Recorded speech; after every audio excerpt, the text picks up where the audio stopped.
Fala pessoal, tranquilo? Eu sou o Daniel Araújo, vocês devem me conhecer pelo meu blog The Real Shot. A gente cresceu um pouquinho, agora a gente tá com o canal The Real Shot. Então se você curtiu o nosso vídeo, é só vir aqui no subscribe, se você puder inscrever no nosso canal. Espero todos vocês. Bom, a gente vai ter vários programas, a gente vai ter o The Real Challenge, vai ter o The Real Talk. E agora a gente vai começar com o The Real Talk, onde a gente gravou a entrevista com o Flávio Lira, professor da Universidade Federal do Pampa.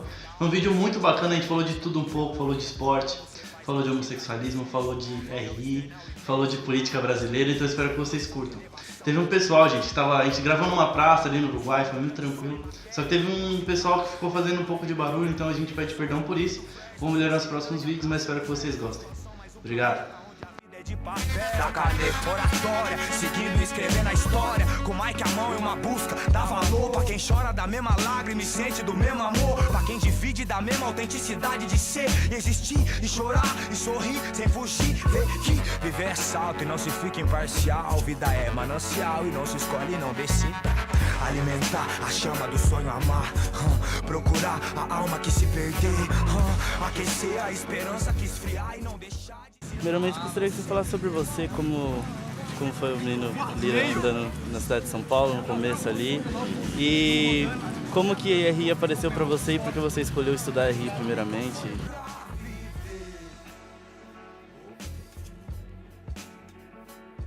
Eu acho que para pensar nesse trajeto deu até, de mim começando como criança até RI, não sei se tem tanta coisa interessante para falar. A única coisa que eu lembro, que eu associo muito, eu sempre gostei muito de ler história de viagem, de explorador, de aventureiro e quadrinhos também, filmes desse tipo. E sempre gostei muito de geografia, né, de países, mapas, enfim, muita gente que é de RI gosta disso. E acho que foi um processo meio orgânico, assim. Eu lembro que na verdade eu não sabia que RI existia até os meus 17 anos. Eu ia prestar biologia ou sei lá o que eu gostava muito também. Minha mãe achou num jornal lá, ó, existe esse curso aqui, RI. Parece que é a sua cara. E eu com aquela rebeldia de adolescente, mas fica quieto, como assim, né? Mas aí eu fui ler o negócio e falei, realmente, é isso. Daí prestei e desde então tô firme aqui na área. Se eu não me engano, na Unesp foi a primeira turma que entrou. Foi a primeira turma, a gente prestou o vestibular, eu e a minha turma, em 2001, logo depois do 11 de setembro. Então foi a partir desse ano que a área de RI começou a ficar mais famosa, mais proeminente, mais explosiva aqui no Brasil, né? E daí muita gente foi atrás, muita gente começou a se interessar mais. Então foi uma coincidência, infeliz, é claro, mas foi uma coincidência de muita gente ter esse interesse a partir daí.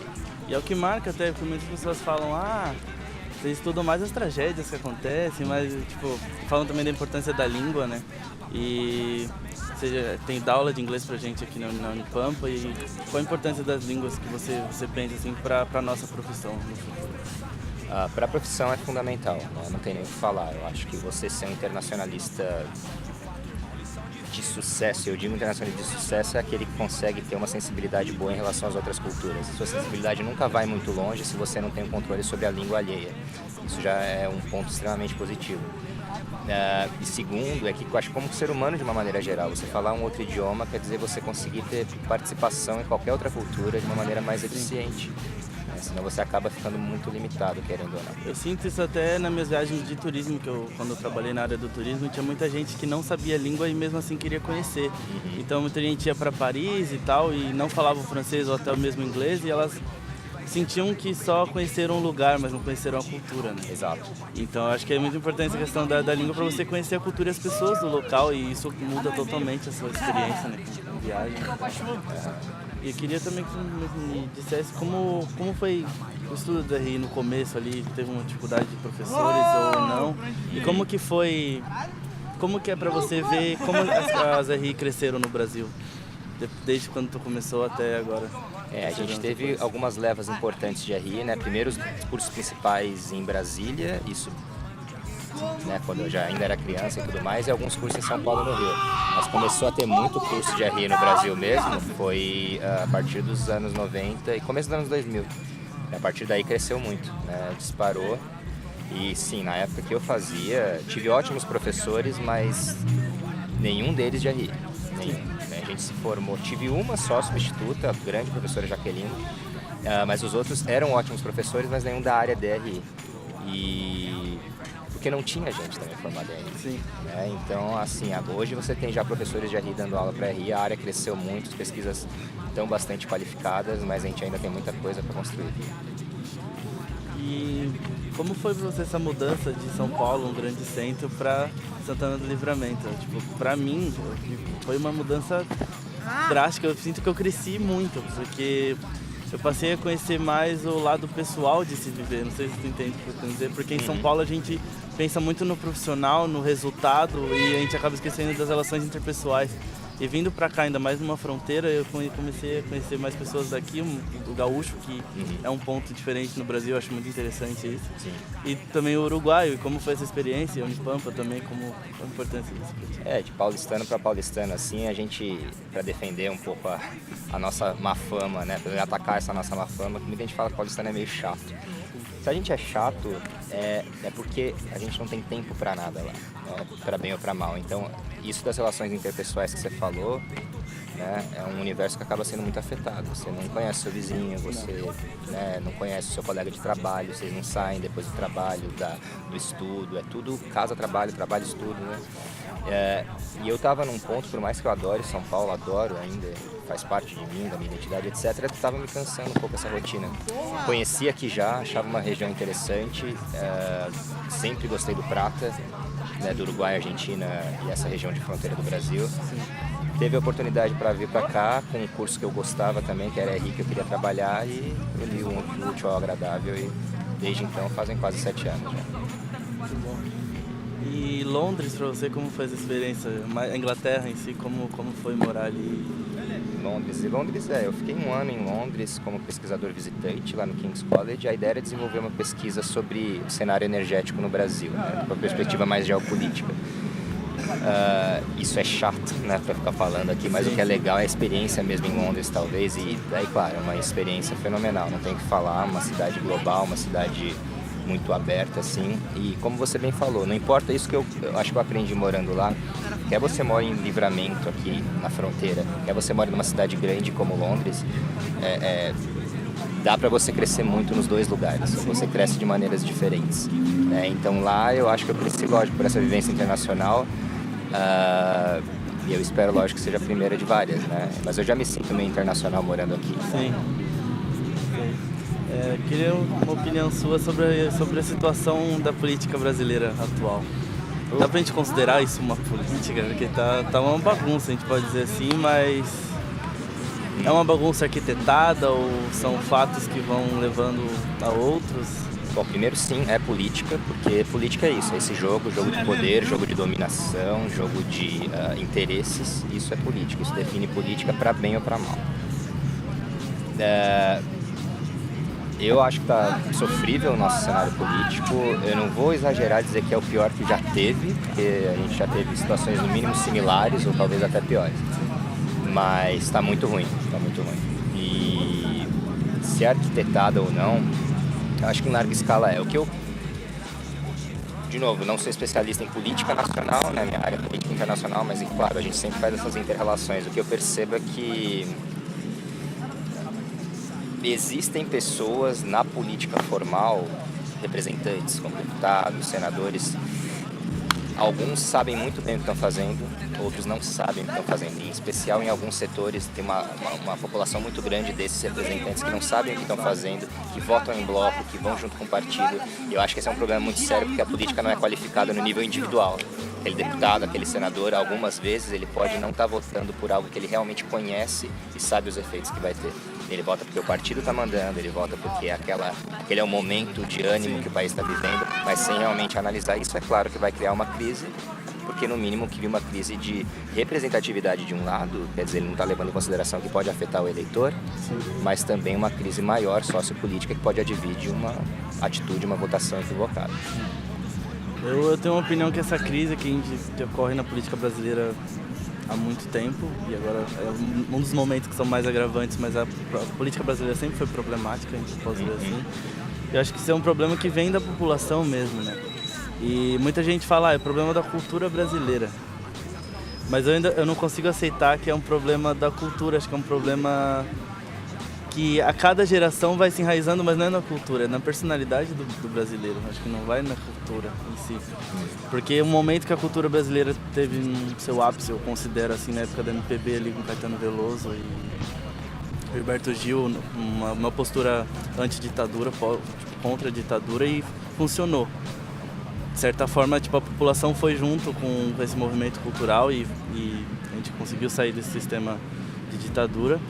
Mas eu acho que a cultura brasileira, quanto diversos outros âmbitos brasileiros, ela tem um grande potencial para crescer, para melhorar, mas o brasileiro ele acaba se inferiorizando, não sei. Sim. É que eu acredito que, infelizmente, são coisas indissociáveis, né? O que você está chamando de personalidade do brasileiro em alguns aspectos, né? Falta de participação civil, falta de noção mesmo do que está acontecendo politicamente, isso também faz parte da nossa cultura. Eu acho que eu acredito que nenhuma cultura é 100% positiva. Né? Todas têm o seu lado positivo e o seu lado negativo, lógico, dependendo do parâmetro que você está utilizando e das suas próprias convicções. Mas eu concordo com você, eu acho que a nossa cultura ela é, por natureza, cosmopolita, ela é plural, ela é ou pode ser alegre, né? Mas ela é triste também, ela é uma cultura de exploração, ela é uma cultura de discriminação, ela é uma cultura... Então eu acho que isso também afeta a maneira como o brasileiro enxerga o contexto social. Se nós, de maneira geral, somos um povo que tem que se preocupar, acima de tudo, com pouca comida na mesa, pode não ser a minha realidade, a sua realidade, mas é a realidade da grande maioria dos brasileiros, é irreal esperar que se desenvolva nessas pessoas uma noção maior do que deve ser a participação civil, movimentos de contestação, né? Tempo para você estudar, se aprofundar, entender realmente o que está acontecendo. E tudo isso vem, lógico, do contexto do arranjo sociopolítico e econômico que a gente tem, que infelizmente conforma também a cultura brasileira, porque sempre foi assim. Sim. Né? Por mais que tenha havido alterações, mas a essência da exploração e da diferença social em estratos sempre foi assim no Brasil. Sim. Eu tenho a impressão que o brasileiro ele tem uma autocrítica muito forte, mas ele não usa ela para resolver os problemas. Ele tem um senso crítico para criticar e ele para ali. Na parte da mudança para algo melhor, ele acaba parando em diversos pontos, como você já disse. Partindo desse ponto da autocrítica do brasileiro, qual a sua opinião sobre os eventos esportivos que aconteceram no Brasil, que foi a Copa do Mundo e a Olimpíada? Você acha que deixa realmente um legado, ou se deixa mais gastos ou elefantes brancos, que a gente chama, que é quando são grandes obras que não servem para nada? Qual a sua opinião sobre isso? Você acha que foi bom para o Brasil ou não, para o cenário internacional? Primeiro, assim, só pensando no que você falou agora de autocrítica, eu não acho nem que o brasileiro tem autocrítica. A autocrítica é algo fenomenal que todo mundo deveria ter. A gente tem autodepreciação, a gente se deprecia. Se a gente se criticasse de maneira construtiva, que fantástico que a gente seria como indivíduos e como povo. Mas a gente não faz isso. A gente se deprecia, não entende a si próprio nem outros povos, né? E fica essa bagunça de maneira geral. Em relação aos esportes, os eventos esportivos, assim, eu fico meio surpreso que isso tenha assombrado tanta gente, que sim, eu acho que o resultado foram grandes elefantes brancos, grandes desvios de verba, superfaturamento, como sempre é no Brasil. Né? Você é de São Paulo, sabe muito bem como que são as nossas obras de metrô, de expansão de linha, enfim, de trem, etc. Acontece isso no Brasil afora. Foram grandes oportunidades que a gente perdeu. De trazer eventos que são tão significativos, acho que até para a humanidade, né? Copa do Mundo para quem gosta de futebol, mas Olimpíadas para quem gosta de esporte de uma maneira geral. Mas num ambiente de tanto desvio, de tanta corrupção, acho que isso que eu senti, não sei se você sentiu dessa maneira também o ânimo do brasileiro. Tá acontecendo a Copa, tá acontecendo a Olimpíada. Sim. Não animou Sim. como deveria animar. E eu tava no Rio de Janeiro durante as Olimpíadas e algo que me assustou muito, eu já morei no Rio de Janeiro por um tempo, e eu sentia como que era o modo de viver, e entre os próprios cariocas existe uma certa separação entre classe média, classe baixa e classe alta. E na Olimpíada eles deixaram isso muito claro, onde eles criaram novas linhas de metrô para o pessoal da Olimpíada, ou seja, o alemão, o próprio paulista que vem para as Olimpíadas, ele tem um transporte de 100% gratuito, se eu pensar assim, porque você comprava o ingresso e já tinha o transporte, mas era só para a pessoa da Olimpíada. E acabou a Olimpíada, eles fecharam essa linha. Ou seja, o legado que é para a população não fica para a população. Não fica. Complicado. A infraestrutura brasileira, ela nunca foi pensada, posso estar indo longe demais falar isso, mas de maneira geral, acho que ela nunca realmente é pensada para beneficiar a sociedade civil, né? Mas setores específicos, bolsões específicos. Não vamos falar de Livramento aqui, que talvez o pessoal do canal não conheça tanto, mas quem é de Livramento vai saber quais são os bairros da cidade, os locais da cidade de Livramento de Rivera, onde você não tem infraestrutura alguma chegando. É onde passa um ônibus a cada 1 hora, 2 horas. Em São Paulo não é muito diferente, só que a escala é maior. No Rio a escala é maior. E é uma segregação mesmo, assim. Então, no Rio eu acho que menos, porque Rio é geograficamente menor, mas em São Paulo, onde é mais amplo o território, é muito comum você ter gente de certos bairros mais pobres que nunca foram ao centro. Sim. Né? Nunca foram ao Morumbi, nunca foram a bairros mais nobres. No próprio Rio de Janeiro tem muitos amigos cariocas que nunca foram ao Cristo Redentor, por exemplo. Eles falam, não, ali é lugar de gente rica, não é pra gente, eu tô aqui trabalhando mesmo. E se foram pra Copacabana ou foi pra fazer um bico num hotel, ou algo assim. Acho que é muito complicado isso, porque tem um escritor austríaco, infelizmente não lembro o nome dele agora, e a Dilma até citou ele numa visita que ela fez a Genebra, na Universidade de Genebra. E ela afirmou que, ela utilizou esse autor para afirmar que o Brasil vai ser sempre o país do futuro. Nunca do presente. Nunca do presente. É sempre o país do futuro. Ele era um país de potencial. É ainda, não? É ainda. Potencial, mas... Eu acho que a gente pode, num futuro talvez não tão próximo, a gente pode chegar num lugar bom, mas tem que mudar muita coisa. Em especial, participação social e civil. É muito baixa no Brasil. Sim. Porque a educação ela é sempre deixada em segundo plano, a verdade é essa. O engajamento cívico, educação e noção de problemáticas sociais são vistos como algo secundário. Até isso ser prioritário, não vai mudar nada no Brasil. Pegando o link do esporte um pouco, queria te contar de algumas declarações que eu acabei lendo essa semana de alguns jogadores de diversos esportes que declararam homossexualismo após a carreira.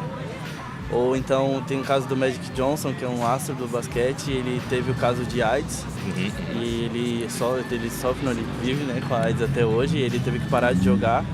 E ele afirmou na época, isso foi nos anos 80, que ele teve que parar de jogar mais por conta do preconceito.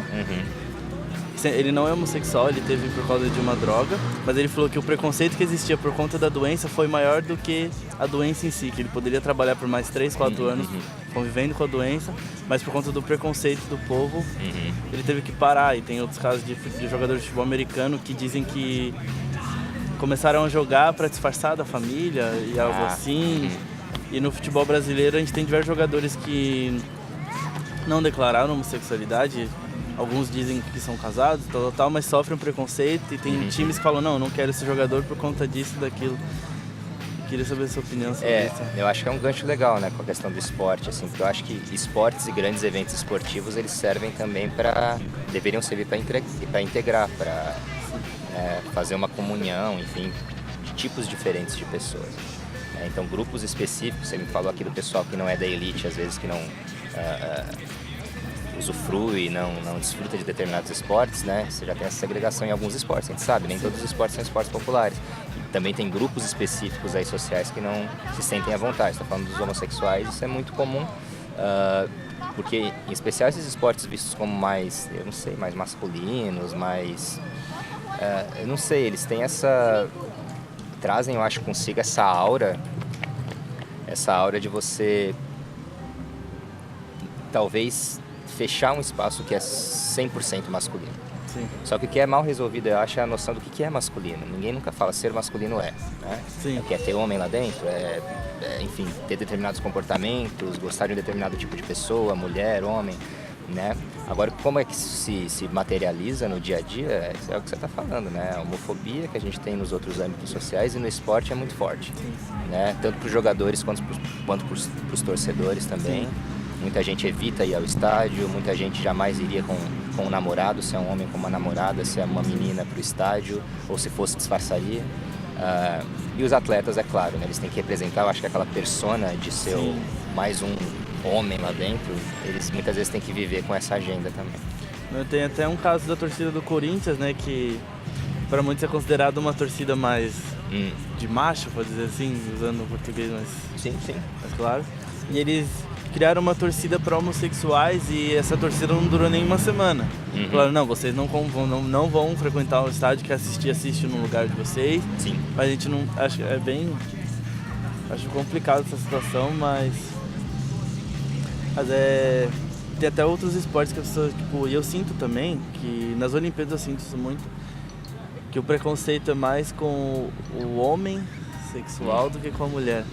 Então a gente tem, tipo, na natação tem diversas mulheres que são casadas, uma sueca, uma brasileira, e elas competem juntas e isso Não chega a ser um grande Sim. problema. Né? Mas é mais o que tu falou mesmo, tipo, de ter uma certa... Não sei a palavra, mas tipo... O homem, ele quer afirmar o que é masculino, o que é... Eu acho... Aí, lógico, eu não sou um especialista em gênero e relações de gênero. Tudo que eu falo aqui são visões que eu às vezes tenho, que eu, né, percebo assim. Mas eu acho que quando você é homem, quando você nasce homem, você já nasce... Eu acredito nisso. Acho que você nasce com uma série de privilégios que ninguém vai tirar de você, a não ser que você escolha não ser mais homem. Eu acho que isso ultraja muita gente. Pô, mas você podia ser, né? Você podia ter tudo pra você, né? Então a gente tá pensando em homem de uma maneira geral, mas tem as diferenças. Tem um homem que é gay, tem um homem que é negro, tem um homem que é gay e negro, tem várias, né, particularidades. Né? E eu acho que ultraja mais para as pessoas o fato de um homem ser homossexual do que uma mulher ser, talvez muito por isso. Não sei, eu posso estar equivocado, mas você tá numa posição de destaque, de privilégio social por ser homem. Como não usufruir disso, né? Eu acho que não entra na cabeça de muita gente.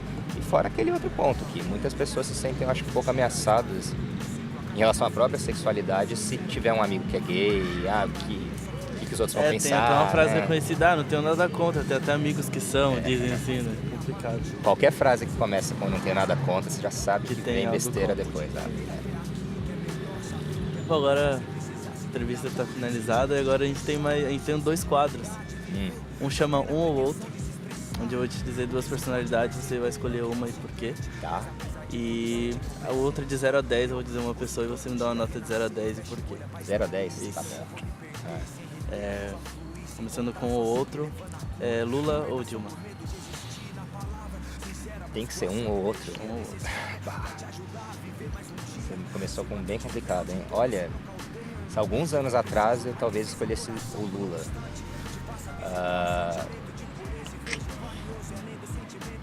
Eu acho que eu continuaria com ele, assim, pela alternativa, que é a Dilma. Eu vou ser bem sincero aqui, eu não tenho carinho especial por nenhum dos dois. Mas eu acho que quem tem mais poder no momento para equalizar os conflitos políticos talvez seja o Lula, pelo carisma que ele tem, que eu acho que é um carisma muito baseado no populismo, e é por isso que eu não gosto. Mas se tiver que escolher, então, só para poder talvez sincronizar um pouco mais as coisas, eu acho que eu ficaria com ele. Angela Merkel ou Michelle Bachelet? Angela Merkel, não que eu tenha muita coisa contra a Bachelet, mas nem conheço tanto o governo dela para fazer análises aqui, mas apesar de eu ser contrário a muita coisa que a Merkel apregou em alguns aspectos, eu acho que ela defende vários valores que eu defendo também, de multiculturalismo, de não discriminação sexual, por exemplo, né? Que é uma característica maior, acho que, de quase todo o quadro político alemão, com importantes exceções, né? Sim. Então, pelo menos eu ficaria com ela nesse aspecto. Bom, e a última pergunta é Donald Trump ou George Bush? Nossa, você tá querendo pegar mesmo, hein? O George Bush pai ou filho? Filho. O filho, claro. Aí, não sei também, porque assim, a gente tem que... É diferente porque o governo de um não acabou ainda, é difícil comparar. Porque, lógico, eu não gostei do governo do George Bush, mas o Trump a gente ainda está tentando desvendar qual que é a dele. Eu acho que ele está tentando desvendar também, que ele afirma uma coisa uma semana, 2 dias depois ele afirma outra, e acho que acho que nesse plano dele de fazer a América grande novamente, ele está querendo tornar a América diferente do que ela tem sido. Só que ele ainda não sabe como vai fazer e eu acho que ele não vai conseguir fazer. Eu não sei se ele tem essa intenção mesmo, Daniel. Às vezes eu fico me perguntando quanto de jogada de marketing não é isso, sabe? Porque ele tá conseguindo, mas me parece que tá esgotando um pouco esse modelo. Alguns aliados do Trump, inclusive na própria mídia norte-americana, estão deixando de apoiá-lo. Sim. Né? Então a gente pode estar vendo agora um momento de inflexão onde nem os próprios meios de comunicação que eram a favor do Trump antes, que era realmente que sustentava o Trump perante a opinião pública, estão apoiando ele agora. Então, né? Mas para todos os efeitos, então vamos comparar, acho que o começo do governo do Bush, que aí talvez ao mesmo tempo do começo do governo do Trump, se eu escolher um ou outro, pelo vício que é de linguagem, pela polarização racial e social, eu ainda ficaria com o Bush. Acho que é dos males o menor. Sim. Agora, por causa do 0 a 10, onde eu vou dizer diversas personalidades e você me dá uma nota e o porquê dela. Barack Obama. Barack Obama, daria 5. 5 pro Barack Obama. Explico por quê? Sim. Explico por quê, porque eu acho que internamente para os Estados Unidos ele fez muita coisa boa em relação a direitos civis, direitos de minorias, acesso a determinados serviços do Estado, mas a gente é de RI, né? E nas relações internacionais ele foi mais um líder que não se importou com problemas no Oriente Médio, não ligou muito para a situação democrática na América Latina. Então, defesa da democracia foi mais um discurso talvez interno aos Estados Unidos do que de fora. Michel Temer. A Michel Temer, ou 1 ou 0. 1 a 0. Ou menos se tiver. Eu acho que, nem sei se eu preciso me demorar muito explicando, mas a falta de capacidade de gerir a crise política em larga escala criada por ele próprio é no mínimo ridícula, né? Então acho que falta até um certo grau de orgulho próprio para saber pegar algumas coisas, fazer ele próprio como líder maior do Brasil, constitucional que ele é. Então, nota 0 com certeza. As próximas 2 personalidades são 2 pessoas que alguns meses atrás eu considerava muito boas para a cidade de São Paulo. Tá. E agora eu considero apenas uma delas, mas eu quero saber a sua opinião. Primeiro, Fernando Haddad. Também tem que dar nota? Ou... Sim, tá, como prefeito de São Paulo e como educador também. Tá, O problema do Haddad, assim, digo pra mim, é porque eu já não morava em São Paulo nessa época, né? Então eu já estava aqui, nessa hora que eu acompanhei, tenho sempre interesse que acontece na política da cidade.